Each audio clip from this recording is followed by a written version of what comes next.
Good evening, Committee of Adjustment. I'm just letting you know that we are now live.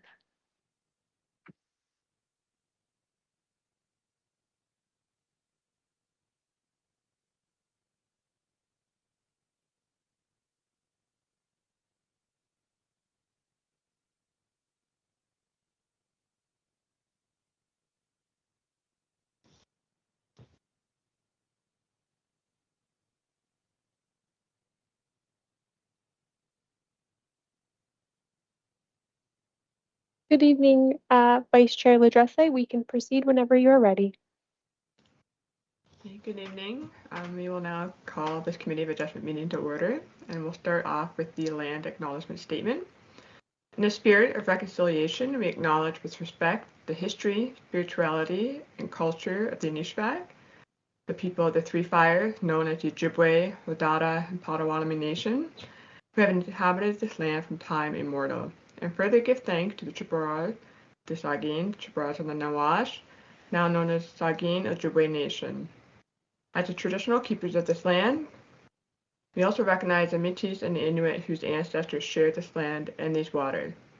May we all, as treaty people, live with respect on this land and live in peace and friendship and with all those diverse peoples. So we'll move on to the approval of the agenda. The agenda be approved as presented. Can I ask for a mover and a seconder, please? Moved by Member Glenn and seconded by Councillor Colburn. So moving on to the next item is the declaration of pecuniary interest. Are there any declarations of pecuniary interest to declare?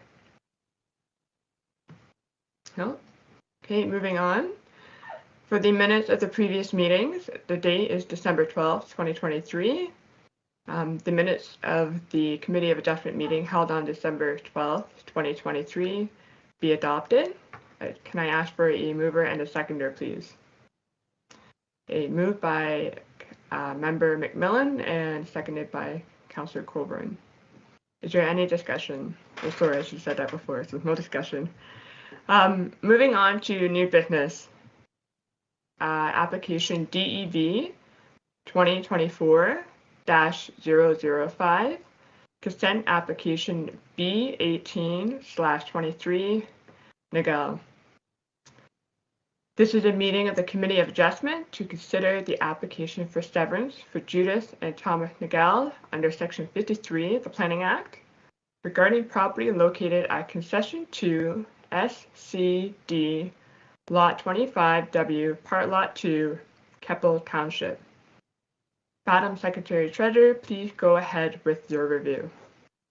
There have been no requests for deferral or withdrawal of the application. Notice of this severance in accordance with Ontario Regulation 197/96 made under the Planning Act was given on December 13th, 2023 by ordinary mail to all property owners within 60 meters of the property, which is subject to the application, and to all the required agencies.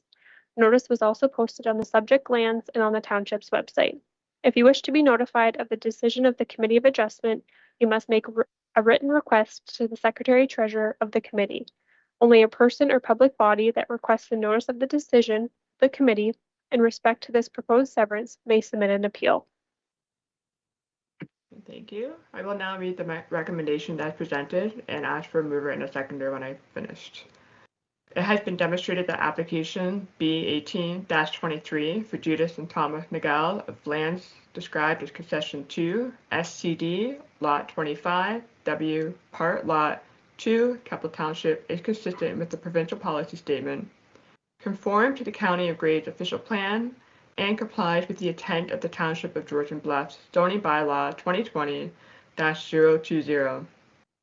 Having regard to the matters under subsection 51, paragraph 24 of the Planning Act, it is recommended that the application be approved subject to the following conditions. Number 1, that a reference plan be completed and a copy filed with the municipal clerk or an exemption from the reference plan be received from the Land Registry Office. Number 2, that pursuant to section 53, paragraph 42 of the Planning Act, the certificate of consent be affixed to the deed within 2 years of the giving of notice of decision. Note section 53, paragraph 43 of the Planning Act requires that the transaction approved by this consent must be carried out within 2 years of the issuance of the certificate, i.e. stamping of the deed. Number 3, that the applicant pays the applicable consent certification fee at the time of certification of the deeds. Number 4, the applicant pays 5% cash in lieu of parkland in accordance with the Planning Act. Number 5, that the supporting zoning bylaw amendment be in force and effect to rezone the lands to 1. A site-specific zone under the agricultural zone to prohibit the future construction of a new residential dwelling of any type on the retained lands, and 2. Recognize a reduced frontage, rear yard, and side yard provisions for the severed land. So no members of the public registered to provide comments, and could the planner please give us a summary of the planning report regarding this file? Sorry, through you, Vice Chair Ladressa, you will require a mover and a seconder just to have that recommendation on the floor. Okay. Can I have a mover and a seconder, please? Moved by Member Glenn, seconded by Councillor Colburn. My apologies. Okay, thank you, Chair Ladressa.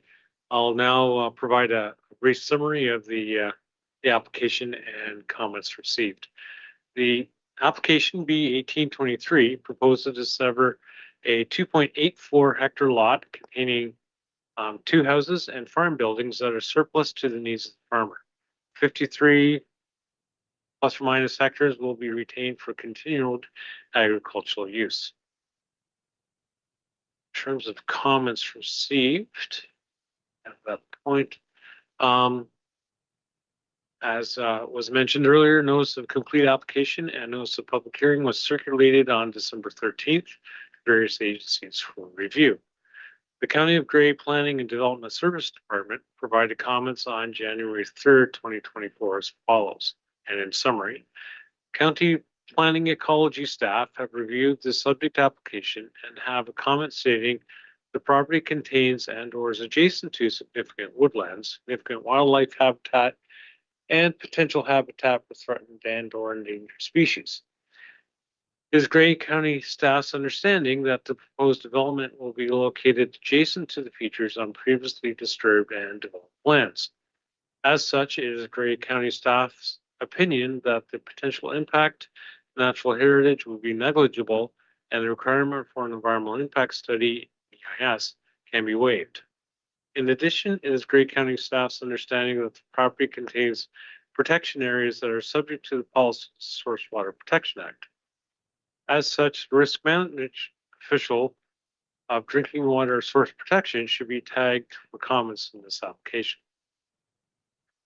Provided our comments, being the county's comments relating to the pre-consultation request, Nigel severance, and zoning amendment have been addressed, and the county planning ecology staff comments are addressed. County planning staff have no concerns.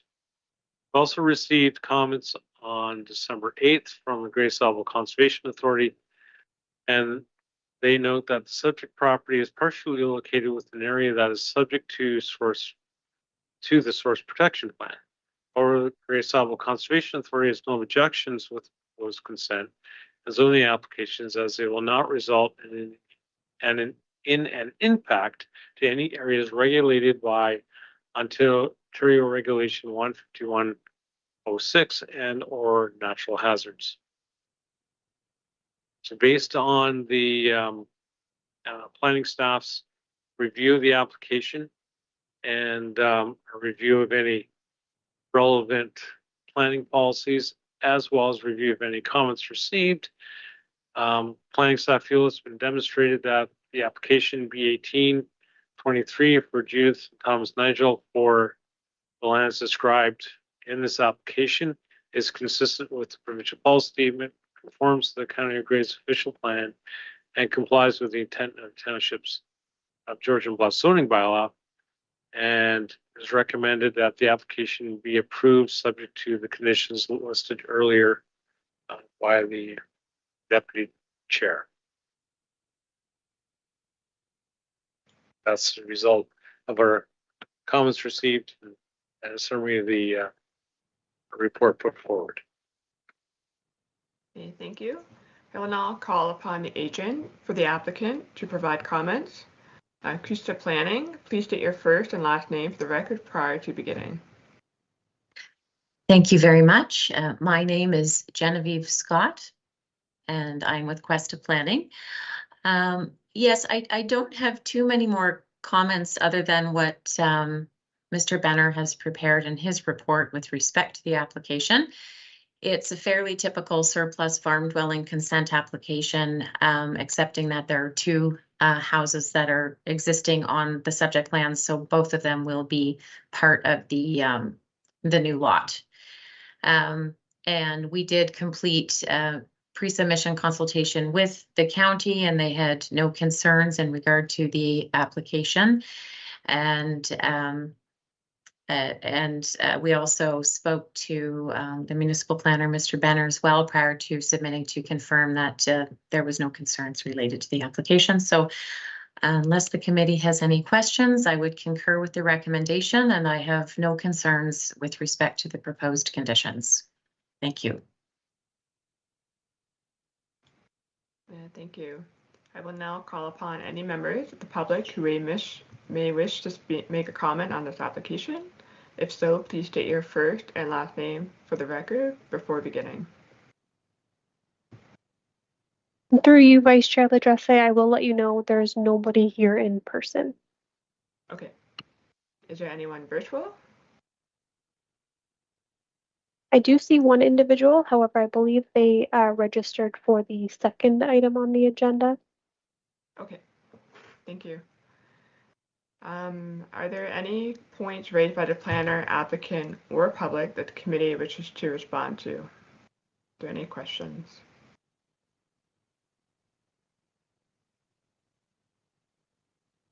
Okay, go ahead, Councillor Corborn.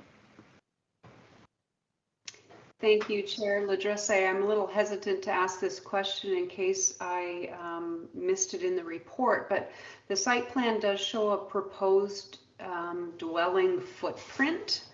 I believe that's in the severed part of the lot. So I was just wondering what that's. I just wonder if we could get some more explanation about what that's about.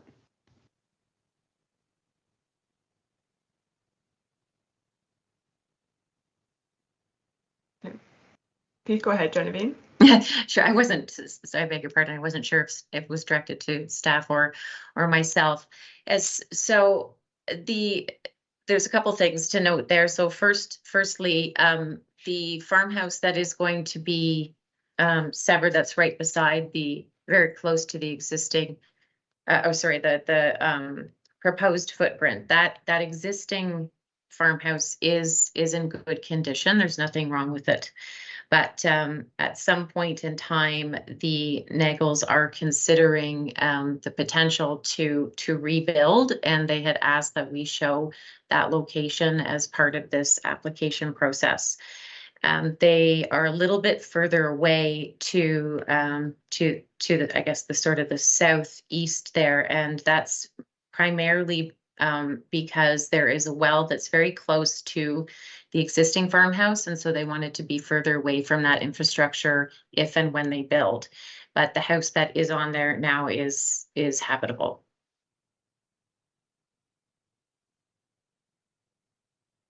Okay, thank you. Does that answer your question, Councillor Corborn?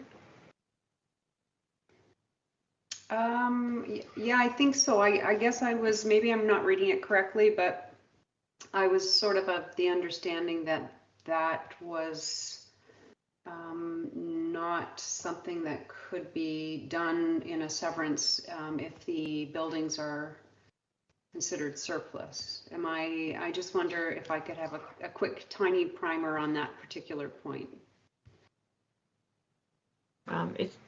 Maybe I'll go ahead here. It's my understanding that the application is just for the surplus farm dwelling severance. What they choose to do with it afterwards would have to be approved by the county or by the municipality. So if they choose to replace one of the existing dwellings, that's an issue that it's further down the line. I think they're being proactive, letting the municipality knowing what their future plans are. We won't see any. There will be a mandate once the dwelling is replaced that it has to be demolished. So, is what my understanding is. Could we get a confirmation from the Georgian Lush planner, please? Thank you, Madam Chair, and through you to Councillor Coburn. The township's policies do recognize that you can have an accessory dwelling unit on any land that supports a residential use, in this case, in the agricultural zone lands. So it's not uncommon to have two dwellings in a farm situation that you have in this situation where you have two older existing homes. So once this property is severed and it becomes its own new kind of non-farm use lot, the zoning bylaw would permit two dwellings on the property, one being a primary dwelling and one being the secondary dwelling unit. And if the Eagles at the time chose to, or sometime in the future chose to relocate or rebuild that second dwelling, it would comply with the zoning bylaw and obviously would require building permits, what have you, to make that happen. Okay, thank you. Member Glenn, please go ahead. Yeah, thank you, Chair. Is it fair to say that the retained parcel, which is the larger farm parcel, will have no residential dwelling permitted on through the zoning, but the severed piece will have the ability for the two dwelling units? I just get confirmation from the town planner for that, please.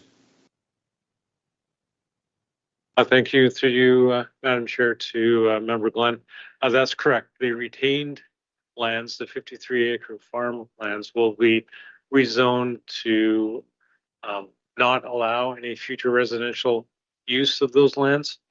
And the severed lands, the 2.84 hectare land, would certainly be rezoned to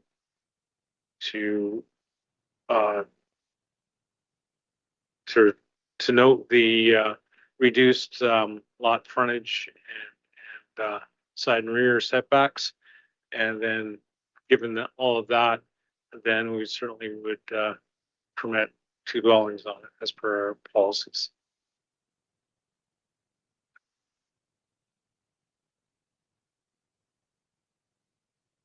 Is there any further discussion for this file?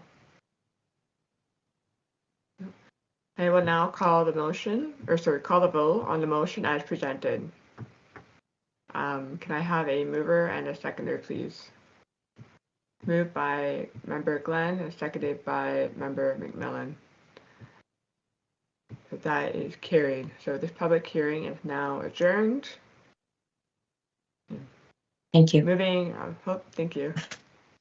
Through you, Vice Chair Ladresse, you will need to call the vote. And I will note you did initially have a mover and a seconder, which was Member Glenn and Member Coburn.